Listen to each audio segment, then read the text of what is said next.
Opa, e aí? Eu sou o Catu e eu vou dizer o melhor jogo indie de cada gênero. Mas antes de começar o vídeo, eu me inspirei no vídeo de Fuikoi para fazer esse aqui, mas eu vou fazer baseado na minha opinião e com jogos desses gêneros que já joguei, além de tentar não repetir os jogos que ele já escolheu em alguns gêneros como regra. E lembrando, não leve minha opinião de um jogo como verdade.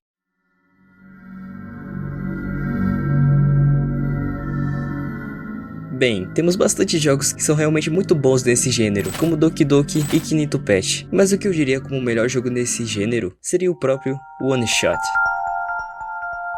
E sinceramente esse jogo foi o motivo de eu continuar com esse canal. Dois amigos fazerem um jogo simples no RPG Maker, mas com uma proposta que nunca havia sido antes vista em um jogo. A proposta de você só ter apenas uma chance de fazer aquilo que você acha ser o certo. Pois do começo ao fim, aquilo vai ser uma escolha sua, e o jogo faz questão de te lembrar isso como uma quebra de quarta parede. Mas você que nunca jogou esse jogo, deve estar se perguntando do porquê só temos uma chance nesse jogo. E basicamente, One Shot é um jogo onde o jogador junto da personagem Nico, que acordou em um mundo completamente diferente de onde ela vivia antes, estão em uma missão de levar o sol deste mundo até a torre. Isso no começo desse jogo já te mostra que suas escolhas vão afetar a vida de outros, já que durante o jogo inteiro estamos acompanhando a vida de Nico, e vemos o quanto ela quer voltar para sua casa. Mas assim que chegamos na reta final, nós percebemos que para trazer a luz desse mundo de volta, a Nico não poderá voltar para sua casa que tanto quis retornar, e a escolha final acaba por ser a do jogador, até quando você fecha o jogo.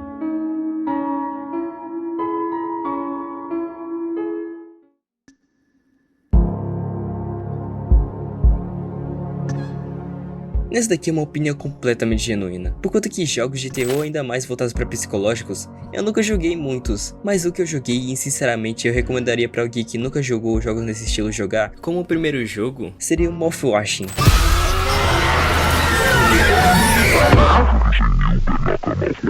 O jogo aqui se passa na espaçonave Tupar, de uma empresa de carga chamada Pony Express, onde 5 tripulantes estão presos no espaço, junto de uma carga, envoltos em um pôr do sol perpétuo, onde a morte é completamente certa para todos ali. Mas jogando o jogo, você ainda vai tentar sobreviver em meio a esse ambiente causado pela colisão da nave contra um asteroide. E como os suprimentos iriam acabar alguma hora, vocês pensam em entrar na carga para poder conseguir alguma coisa para continuarem naqueles próximos dias. Mas assim que entram lá, e tudo que encontram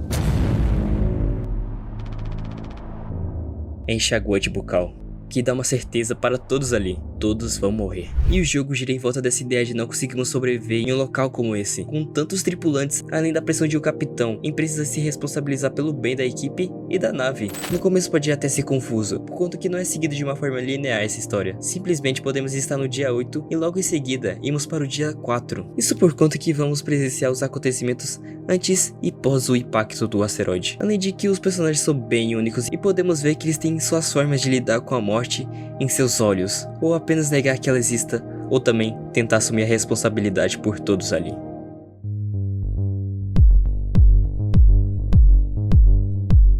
Para essa categoria, eu escolhi um dos jogos que eu joguei do início ao fim, e isso foi graças à sua jogabilidade fluida e absurdamente satisfatória. É claro que eu estou falando de Katana Zero.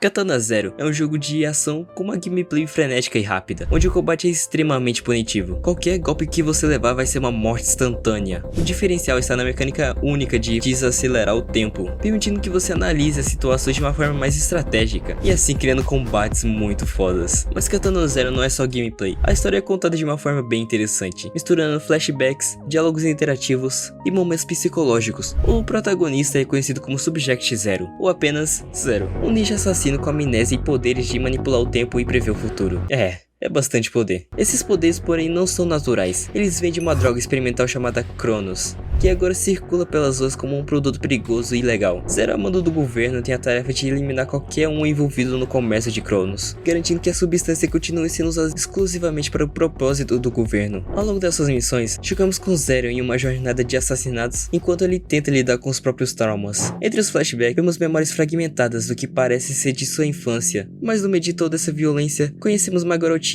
que simpatiza com Zero, representando um contraste com o caos e a paranoia que cerca o protagonista. Essa relação começa a ter reflexões mais profundas para Zero e o jogador, enquanto a narrativa vai se desenvolvendo por reviravoltas mais intensas.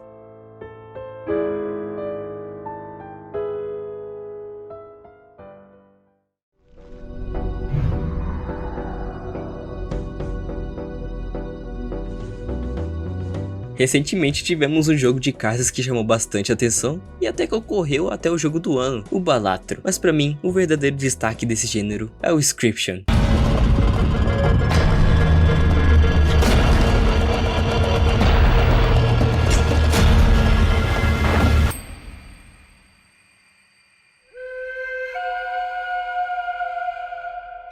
Se você nunca ouviu falar de Inscryption, é um jogo sombrio e intrigante que combina mecânicas de cartas com elementos de roguelike e construção de um deck. O jogo te permite não só criar estratégias ao construir seu próprio baralho, mas também melhorar suas cartas e até mesmo criar novas. No início parece ser apenas mais um jogo de cartas, mas o Inscryption tem um diferencial que o torna especial: os segredos escondidos nas cartas e no próprio mundo. Algumas cartas literalmente conversam com o jogador, quebrando a quarta parede de maneiras surpreendentes. E indo além disso, Inscryption não é apenas um jogo de cartas, é uma experiência narrativa sombria e cheia de mistérios. O jogo tem uma lore extremamente complexa, que envolve até mesmo um ARG. Se você não está familiarizado com ARG, é uma narrativa interativa que se expande para o mundo real, envolvendo pistas, enigmas e elementos que ultrapassam o jogo em si. A complexidade de Inscryption, combinado com sua atmosfera densa e enredo bem construído, fez dele pra mim uma das experiências mais legais em um jogo. E para ser sincero, tentar explicar toda a história incluindo o ARG, eu precisaria de um vídeo inteiro. Dito isso, jogue suas cartas e faça seu sacrifício.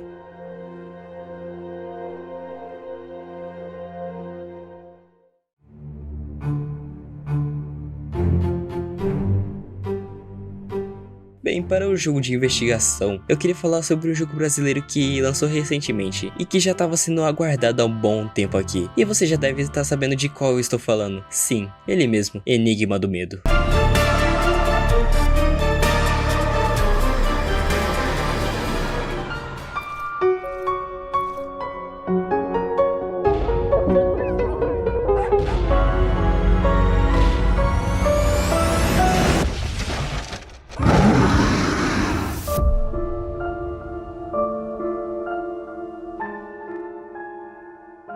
O Enigma do Medo é um jogo baseado no mesmo universo do RPG chamado Ordem Paranormal, criado pelo Cellbit. E além disso, o jogo foi criado junto da Domativa, a mesma criadora de A Lenda do Herói, um clássico jogo brasileiro de 2016. E eu não podia deixar de falar de Enigma do Medo, porque eu mesmo sou fã de Ordem Paranormal. E também porque é um jogo muito bem feito, com dublagem internacional e nacional, que faz com que isso dê um espaço aqui para nós devs brasileiros. Mas agora falando realmente sobre o jogo, Enigma do Medo segue uma pegada estilo Resident Evil, mas com um estilo de investigação mais complexa, onde o cenário em volta vai poder servir como uma ajuda, junto ao loop, para encontrar pistas de progresso, como fitas, papéis e alguns outros objetos. Mas o combate acaba sendo algo mais envolvendo sobre a sobrevivência, do que algo mais por ação. Claro, o jogo tem seus momentos de ação, como as boss fights, mas o combate com inimigos normais acabou sendo mais como uma sobrevivência, para impedir que o inimigo leve seu HP. E um pouco sobre a história de Enigma do Medo, Mia e Lupe foram até um lugar que não existe, para encontrar o Senhor Veríssimo, o pai de Mia, o agente mais habilidoso e líder da Ordo Realitas. E chegando a esse lugar, nos encontramos uma casa já meio abandonada, mas que somos surpreendidos com criaturas paranormais, e que agora nos resta descobrirmos o que aconteceu com o pai de Mia.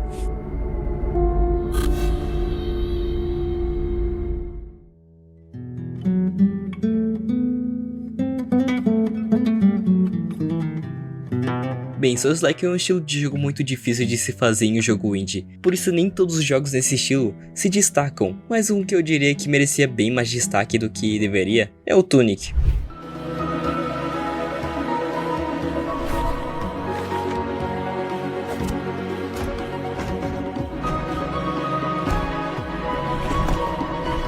Tunic é um jogo que junta Zelda mais Dark Souls, onde ali você vai explorar um local onde você não tem nada que possa te explicar algo. Isso se dá por conta que o próprio manual do jogo está escrito em uma língua que nem você sabe. Além dele também está incompleto, e você precisa encontrar mais páginas desse manual ao longo do jogo. Isso até é uma crítica àqueles jogos que explicam pro jogador até como ele tem que respirar. Jogar um jogo sem uma interferência ou ajuda direta é algo muito recompensador no fim, porque você é quem se esforçou para entender aquilo. E Tunic faz questão de fazer isso durante o jogo inteiro, além de ter inimigos e armas muito legais. Isso sem falar das boss fights, que cara...